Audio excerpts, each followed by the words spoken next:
When we're at sea, we obviously don't have any access to shore power to be able to plug into power and fire up all the systems that we have on board. So we need to be able to make our own power when we're at sea.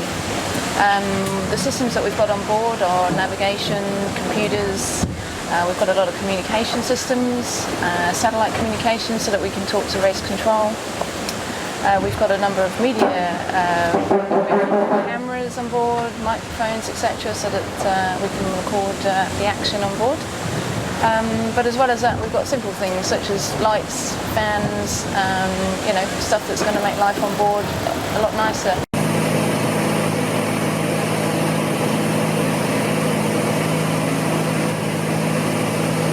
I guess similar to your house, where you're always trying to save energy and therefore save yourself money. It's a little bit like at sea, where we're trying to save on fuel for the weight aspect, not money this time. So we try to be cautious with leaving lights on, leaving fans on if you're not in your bunk, that sort of thing, and making sure you power down any equipment that you're not using so that we're not drawing unnecessary power. We have a diesel engine which we use to power up 2 lithium batteries that we have on board via the 2 alternators. So the girls on deck are going to fire up the engine. It's got a remote start from on deck, and here we go.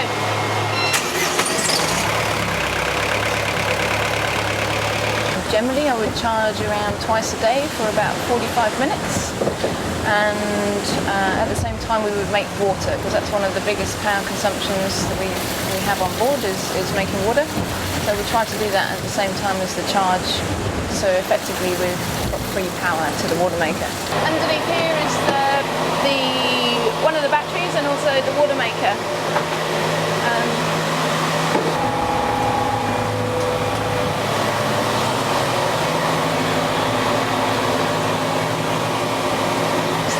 Water that it will make is still really briny and not suitable for drinking. When we start the system up, we start it unpressurized, and then there's a valve here that we tighten up, and then I can start to see the pressure rising in the system, and then we can monitor how much water we're making. And the only thing that we do with this at sea in terms of maintenance is to change one of the filters. So about once a week we would change the filter out just to make sure that the quality of the water is good enough for drinking. So that's all good, and we're making water. The last thing to do is a taste test.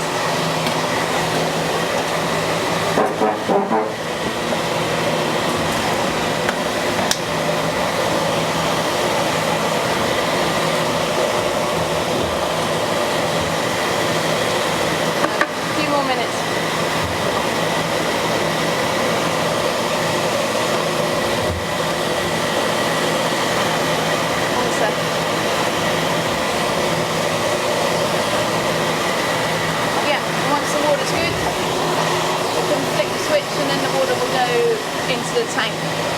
So that'll run for about half an hour and refill the tank, 45 litres, and that'll get us through for about 12 hours.